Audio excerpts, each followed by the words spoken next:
Welcome to the Potion Podcast, your raw look at the hospitality industry, brought to you by SHC. Food and Beverage Magazine Live, bringing food and beverage to life, with your hosts, James Beard Award winner Jennifer English and Food and Beverage Magazine publisher Michael Politz. Featuring leaders in the hospitality, branded food and beverage, and CPG industries, many of whom are Jennifer and Michael's friends in the business, for an informal and informative conversation where friends in the business share the latest intel, ideas, and best practices. Live, juicy inside scoop from the tastemakers, newsmakers, bread bakers, drink shakers, spoon lickers, clam diggers, farms, foodies, and friends of the food and beverage magazine world. Here are your hosts, Jennifer English and Michael Politz. Hi, everybody, and welcome. This is an exciting edition of Food and Beverage Magazine Live. We're taking you to the Great White North, and we're introducing you to somebody who is a colleague of mine in the broadcast world. He's one of the top podcasters in the spirits and whiskey space. Shawn Soole is also one of the leading consultants transforming our industry. And this is a please, you guys, this one is for you episode. If you lost your gig because your restaurant closed or your bar closed or you don't have the opportunity you used to have, or you're looking for a way to pivot, adapt, stay in the business, and you're looking for a way to be inspired to take all your passion and knowledge and expertise and your commitment and heart and soul to things like hospitality and conviviality, I think this guest today is the kind of guy who can inspire somebody to do something really interesting. It will align your passions and the potential, the infinite potential that exists in this world of opportunities, in this silver lining moment. Yes, COVID sucks. And I hate that people die. I hate that people are sick. I hate that this is happening. But you have to be grateful at all times. Something really brilliant will come out of this for you, for me, for all of us. And if we can have even a small part in helping you find the thing that's going to really transform your next, I know that I will speak for my guest today and myself when I say, this is what we hope for. Shawn Soole is joining us where it is snowing under a foot of fresh powder. People are going to be, why aren't you out there skiing on such snow? Shawn, welcome. Boy, what a treat it is to have you joining me. And what an honor. I respect your work so much. And as somebody who works in radio and broadcasting, podcasting, what you do is so hard and you make it look so easy. So my mad respect. Thank you. Thank you very much. Yeah, the podcasting is an interesting little beast, and a lot of people have really got into it during COVID. So it's been a nice change. But yeah, we've got about a foot and a bit of powder outside. Unfortunately, my daughter and my lovely wife are out sledding. Being Australian, I don't really love the cold, to be honest. And I have got too much work on my plate right now to be able to take off a couple of hours and hang out. So it looks like you're in one of the great boutique saloons in British Columbia. Will you tell us, where are you right now? I'm actually just in my little cabin in the back of my house where it's my office / studio / bar. I used to have a different sort of suite that was my office, and everything was spread out. And so when we moved into this space, I was like, I'm going to build a bar so I can start doing cocktail videos and tutorials and stuff like that. So I built the bar myself and put the shelves in, and yeah, they're all BC craft spirits from top to bottom. Whoa. What? There's got to be 300, 400, 500 bottles there. Pretty close. Yeah, I'm getting definitely up there in the 300 to 500 bottle mark. I'll turn this way. So that's shelves, 4 shelves high, 3 to 4 bottles deep, all the way through. So I have 155 gins. That's all that section just there is just all gin. Wow. We go into whiskey, and we go into Amaros and liqueurs and that sort of thing right there. One of my favorite products produced in British Columbia is the Odd Society Vermouth, which I've always maintained. Not only is it one of the world-class craft distillery products in that first generation of craft distilling, but it is a ready-made cocktail in a bottle. And I tell people, I turn people onto it all the time. Paint the picture, first of all. Let's go back. You do a show. how did you start doing the show that you're doing? And tell us a little bit about your background in the spirits and hospitality game. So I've been in the industry since I was 17, 18 years old. So it's been about 23 years now. I fell in love with it in Brisbane, my hometown in Australia. And then I moved to Canada 15 years ago now. And it's sort of, I think when I came to Canada, it sort of exploded because I'm so close to the US. I'm so close, like an 8-hour trip to Amsterdam, stuff like that. So yeah, I've been very fortunate, and I'm completely 100% grateful for what the industry has given me. So I wanted to sort of give back a little bit, and I didn't see any sort of like deficiencies or anything when it came to podcasting in the hospitality industry. There's tons of great ones out there, but I kind of want to put my spin on there and sort of tell my story a little bit, and then bring in people that I sort of align and have same sort of values. So a lot of hospitality entrepreneurs and startups and that sort of thing. I really love hearing those sort of stories, especially. I think these days the social media outside looking in, you sort of see people in a position that they're really happy and you want that position, but then they go off and start their own spirit brand. So I kind of like it. And so I've been doing that. I've just posted my 232nd episode of the podcast. That is so not easy. Yeah. So I do 2 a week. So I do a Tuesday sort of advice rant. I think last week's one was probably my best rant ever, which was about third-party delivery apps. Right. That was a really good one. Hey, listen, Shawn, will you drop in our chat the link to those episodes, and we'll share that along the bottom here with the audience. Not that we want them to leave and go listen to something else, but I really want to turn them on to what you're doing because it really is high-quality work. Yeah, so I just really enjoy it, and it's been a lot of work. During COVID, when it first started, I was doing an episode every day, Monday to Friday, for about 3 months, which you've been doing it yourself. Like every single time I'm scrolling through my Facebook feed, there's an F&B magazine live stream going on, so you know how it is. But my thing is always trying to find value for the industry that people can sort of hope for something more, especially right now. Hope for something better, hope for something more, and just keep pushing through this time that we're sort of in right now. You are also an entrepreneur. You have several divisions of your enterprise, and many are growing during this time of COVID. I'm not trying to sugarcoat the pain that we're all feeling, but I love that you have transformed this moment and shifted your perspective to gratitude and opportunity. Would you talk a little bit about the silver lining nature of this moment and how you've done what you've done and maybe can inspire somebody in the process? You know, it again goes back to that like outside looking in. Like there's a lot of times like everybody thinks that everything's great. I have my bad days and my good days as an entrepreneur in general. They have their good days and bad days. I'm not a sort of rah positivity sort of guy all the time. But the one thing that COVID sort of brought was, for me, it definitely showed how difficult our industry is. And so with that difficulty comes opportunity to sort of help as much as possible. And I'm completely grateful for what the industry has given me. And so my big thing is that I look at it as like, okay, well, I've got 5 companies and 3 different partners, and we all work in an industry, all hospitality centric, but it's about helping the industry for the long game instead of sort of trying to come in and cash in on the industry, then cash out real quick. It's not that sort of way for me. I prefer to have a 5 to 10 year relationship with someone instead of a 6-month relationship. COVID sort of opened up a lot of things. A lot of distilleries and wineries and breweries didn't have any e-commerce at all. So we're like, okay, well, I partnered up with a really, really talented online marketer who was a good friend of mine. And I was like, okay, let's start a company that helps distilleries maximize their e-commerce and create a new revenue stream. Because a lot of the times they didn't have it. They had their tasting room and their bar and their distillery tours, and that's where they made most of their money. So they never thought about online sales.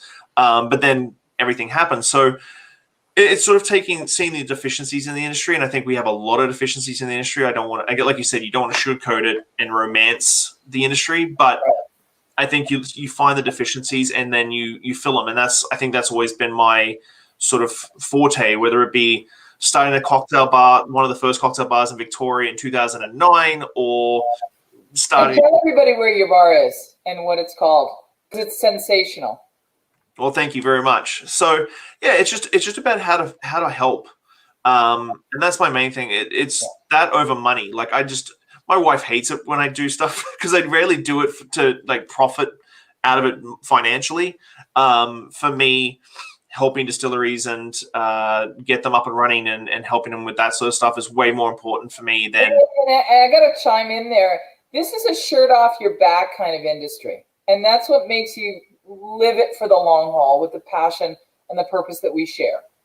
Oh, 100%. Like I have all these spirits in my back bar. Most of the time I buy them myself. So I calculated in the last 2 years, I've spent maybe almost $15,000 on BC spirits to have on my show, because a lot of distilleries haven't got a lot of money to be sending bottles and shipping and stuff like that. So I try and help out as much as I can. Talk about your bar. It's really one of the best. Yeah. So Clive's is it's my baby. So I ran Clive's from 2009 to 2013. I left Clive's to go out on my own, and so I opened up my own place. That didn't work out with my partner, but that's a whole different episode. But from the time I left Clive's, I opened 13 different bars and restaurants across the world. I did 3 in Singapore in 2019, a whole bunch here in Victoria. And when COVID hit, a lot of the staff moved on and they went and found new opportunities and stuff like that. So the hotel sort of asked me, and we had a conversation about me coming back. And while I'm very busy with a lot of other stuff, writing my books and podcasts and all that sort of stuff, I saw it as a legacy move. And Clive's is one of the very first bars ever in Canada to get a top 4 nomination at Tales. And I still think it is one of the only bars that ever got a top 4 nomination at Tales for the best hotel bar. And we did that 2 years in a row, 2011, 2012. So coming back and taking back over this huge piece of my personal career, as well as a huge piece of cocktail history for Victoria, I talked to my wife again. I was like, do I really have time for this? She's like, you would be really upset if in 6 months' time you walked in there to get a drink and you weren't happy with it, that you didn't take it back. So you may as well just suck it up and take it back. My last trip to Clive's, I have to tell you, I don't remember the name of the drink, but I can tell you how the experience of being there made me feel. It was a legacy environment that you've created. And I had a brilliant drink. I want to say it was either violet or lavender. It had something that I would never have ordered. And they said, no, you have to try this. You have to try this. I introduced myself. I said, so-and-so sent me and did the whole friends in the business thing. And they said, you've really got to try this. And I have to tell you, it is still one of the best drinks that I've had in the last 5 years. I was shocked to have it in Victoria. I was shocked to have it in a hotel where you would not have expected this to be. I mean, it reminds me now of Aaron DeFeo, who we lovingly call Doc DeFeo. He's running Little Rituals in a downtown hotel in Phoenix. It is not the kind of hotel that you would think would align with the quality. You would expect to find Clive's or Little Rituals in a hotel like the Bristol or the Savoy. And instead, you just find it in the most accessible way. So I have to say my thanks and compliments for that. But what was it that I drank? What was that thing? It was so good. Oh, we were changing the menu every 3 months. So the menu changes every 3 months for the seasons. So it could be anything. I have a syllabus that's about this. It was in the autumn. Yeah, because it's about 11. It's 11 years old now. Wow. So it's 11 years old. So there's been a lot of cocktails through that bar and a lot of off the cuffs and a lot of specialty ingredients and everything. It was ridiculous. That's how good it was. I could sit here all night and all day and talk about this, but let's get back into the work that you do and why we had you on the show today. You're a leader in our industry. Well, thank you very much. And I want to know what you think the forecast portends for people in terms of opportunity. Where do you see, we talked about the limited deficiencies in our industry. Where do you see there being real opportunity for dynamic and talented young people today?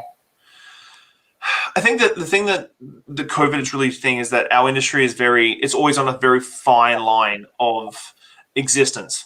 And for a lot of youngsters, I did a seminar a couple of months ago on side hustles. And I think everybody needs a side hustle, whether it be flipping stuff from the dollar store or Wait. Flipping stuff from the dollar store. Take us. I think people are going to listen to this and say, what? We're talking about top shelf whiskeys, and now you're flipping. Yep. Can you give us a taste of what that is and where we can find those? Okay, this is going to be really, really super obscure. But so this is something that's just on my desk. It's my door's. So Funko Pops. So Funko Pops at a dollar store will cost you about $3-4. Go and flip this on eBay, and you'll get about 15 to 20, or Facebook Marketplace, or one of those. So you're making $15 profit per like little thingy here. This is the sort of stuff that like people are just going to be creative. So if you're a graphic designer, doing a drop shipping T-shirt company is very, very cheap these days. So you can put your designs on a T-shirt and it gets drop shipped. You can if you're a copywriter or you're a very good writer, you can do your services on Fiverr. I think the creativity of a side hustle is endless and boundless. It doesn't need to stick just to the hospitality industry, but it can take something that is a side passion and turn it into something that's very profitable for you. And I think that's what sometimes that we get stuck in, is that we get stuck in like, this is the way it's always been. And I think that we need to change that mentality from everybody from the dishwasher and busser to ownership, is that we can change to be completely different and something brand new. And so side hustles are an interesting one for me because I have so many, but they are hospitality centric.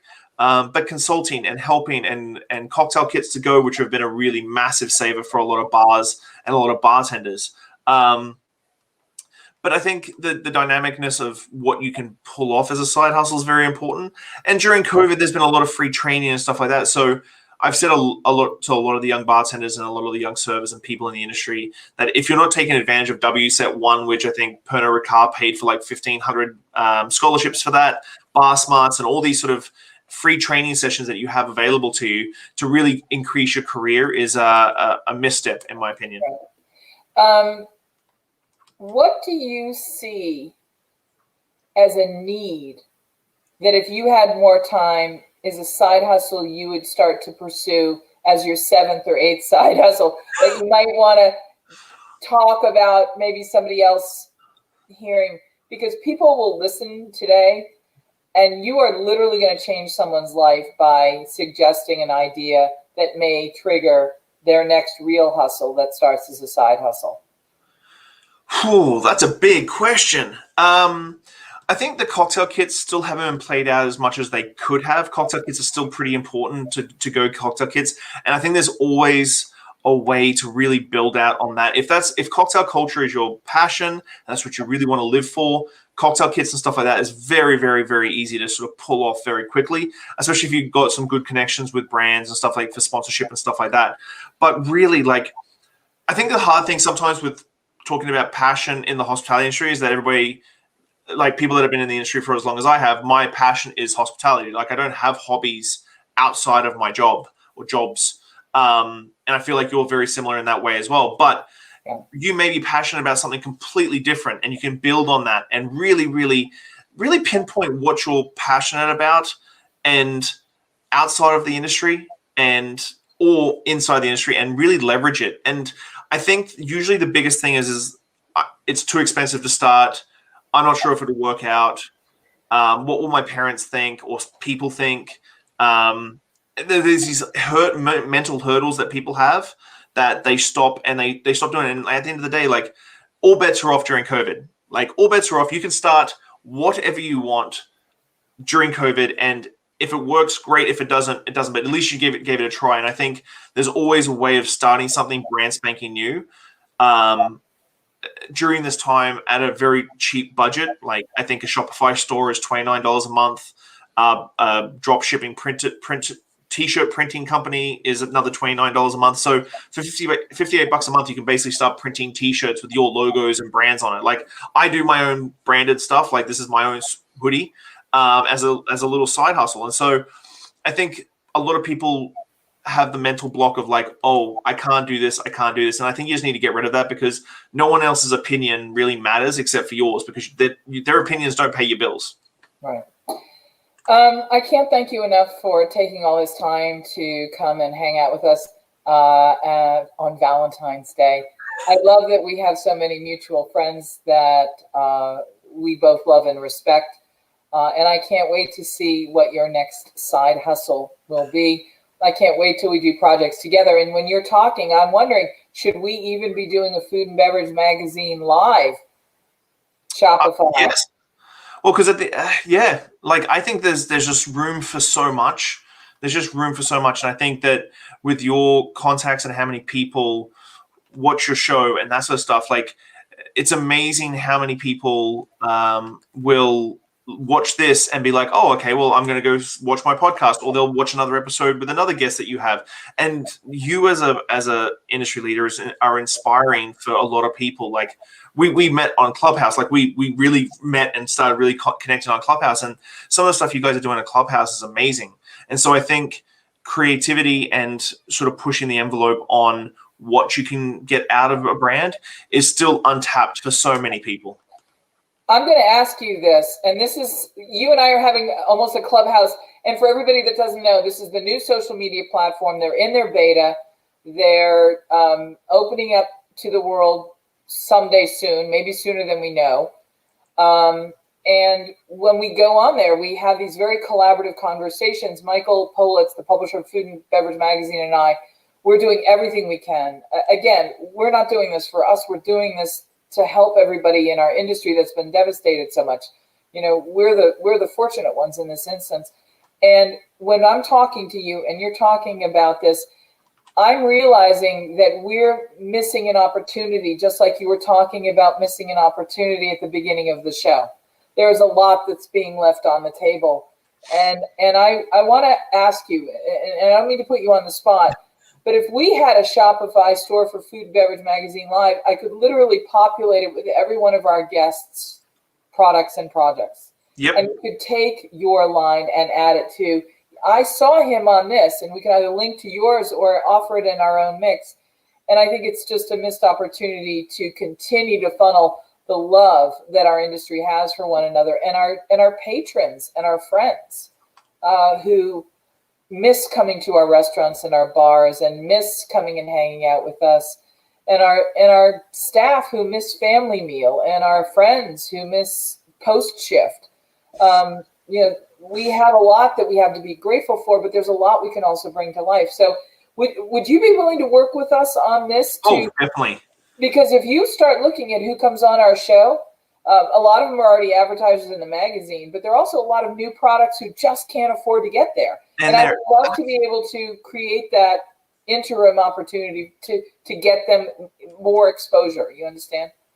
Oh, I think that was one of the Clubhouses that you guys did, was the pitch me. And listening to some of the stories, like people who found grandmother's recipe for like their favorite pasta sauce and started making it out of a little commissary kitchen and like selling it to their little township or the city in Arizona or Florida and stuff like that. Like, it has been insane, like listening to some of these chefs and very talented industry people, like creating these things that, oh, I used to be the guy who made this specific thing for my restaurant. Now I've been furloughed and this is my recipe. So now I'm going to package it and sell it. It is absolutely incredible. And a third party store for Food and Beverage Magazine that trickles down to all the suppliers would be absolutely epic. And I think it'd be a great opportunity for a lot of people to get a lot of exposure. And honestly, I hate that I don't have a place where I can say, go here and buy this, because these people are amazing. Well, it's something that we can do very easily. My marketing and media team have just been putting together some great templates and fantastic speed. And I get all the technical stuff, and I have to Google some of the words because some of it's just completely over my head. Like, I'm the creative guy. I do all the videos and content creation and social media, and they're coming to me and just like going, here is the website. But yeah, anything's possible. I live by a rule. Anything is possible. Impossible just takes a little longer. I want to ask you, have you done any product sales on TikTok yet? Not yet, but I am moving. Like, TikTok has been insane. Like, TikTok has been fantastic for me. I do a cocktail in a minute, one shot, like no transitions, no nothing. And it always does very well. I've had a few brands come to me about sponsoring the episodes and stuff. And it's 1 minute. Like, I literally just do it at Clive's on a Sunday. Usually on a Sunday, I've got a few more in the can, but set my iPhone up on like literally milk crates and amount and just bang out 14 videos and then just roll it out over a couple of weeks. TikTok is something that is, I'm sort of building my audience, and once I hit around the 50,000 follower mark, you'll start seeing some stuff. I've actually, to be honest with you, I have sold some of my shirts. I posted a video about my shirts, and I sold like 7 shirts overnight, which 7 shirts overnight is just fine because I have a couple of, I suppose, catchphrases. When I'm stirring a cocktail, I always say chill and dilute. And so I did a shirt that says chill and dilute, and I had people buying it. So that's awesome, though. Yeah, it's one of those things. It's just, you just never know. Like, I put it together and I was like, okay, well, if it works, it works. Great. If it didn't, it's taken me 3 hours out of my day. I'm going to ask you one last thing and give you the last word. We oftentimes will talk to people on this end on Proof Live about what their personal or house toast is. And so do you have a toast that you share with your friends and your guests? That you can say in public. I don't. I do it to the moment. I think I don't really have a toast. It's a really interesting question. I don't think I have a specific toast. New Year's Eve was interesting this year because the BC government shut down New Year's Eve at 8 p.m. Well, I was actually, you're so funny. I was kind of tiptoeing around the fact that Dr. Bonnie Henry, when you all were loaded and you're stocked and ready for the big party at 11:51 p.m. just before midnight, said basically you got to shut down. You can't serve your guests. And so I did a toast every hour on the hour that night. So I turned the music off. Everybody got Prosecco. And I was like, let's break the time continuum of 2020 and let's reset for 2021. Yeah. Cheers. And so that was a fun one because I did it at 4 o'clock, 5 o'clock, 6 o'clock, 7 o'clock, and finally at 8 o'clock. And there were some guests that stayed the whole evening. So they got bottles and bottles of Prosecco brought out to them. I think the toast is always something special. And for me, it's about that moment when you're looking at someone's eyes and you realize that that person's a friend or a great guest. I've got great guests who have become friends and friends who are guests. And so I think it's that very moment. I think it's the eye contact thing for me more than anything else. It doesn't matter about what you say. It's about how you look at that person and how you connect with that person on a different level at that time. And then you cheers. You and I have so much to do together. We could talk all day. We could totally talk all day. We're going to collaborate on a bunch of things. But I'm really grateful that we've been brought together. And remember, there are no accidents. We're here together at this time because there is an awful lot of important work we need to do to try and be in service to the industry of service. And there are a lot of boys and girls that work really, really hard. Honestly, what I do is a walk in the park compared to the hard work that they do. From everyone from the Fanny Bay Oyster Company, where they go and harvest and feed and nurture and tend the oysters on a day like this when it's freezing cold and there's a foot of snow on the ground. They've still got to be doing their thing to, the bar backs and the places that are open. So to the chefs, to those who've been displaced, to all of them, on behalf of all of them, Shawn, I have to say thank you very much for all you do. No, thank you, Jennifer. It was an absolute honor. Like I still see myself as that 26-year-old Australian kid who moved to Canada. And so I get a little fanboyish when I get an opportunity to sit down and have a chat with you and Michael and a lot of the people on Clubhouse that I've been able to connect with. It's just, I still fanboy out. I'm still completely 100% grateful and blown away with the fact that I've been lucky enough in my career to have these opportunities. Well, I also love that we know the same people. And as they say, water seeks its own level. And they suggest that if you can tell me who your friends are, I can tell who you are. And I'm grateful to know the lovely people that you're friends with. So welcome to the tribe. Thank you so much. And I'm sure I'll be listening to you on Clubhouse very, very soon. And if we can ever do anything to be useful, we're here. That wraps up this edition of Food and Beverage Magazine Live. Cheers. Thanks for listening, Pose Shifters. I hope you enjoyed that episode. I really enjoy sitting down with friends and peers and just chatting about the industry and getting down to the nuts and bolts of what's really going on out there. Make sure you like, subscribe, comment, everything on all the platforms. Just hit it up and I'll do my best to answer any queries or questions you have. I'll see you next week, guys. Bye.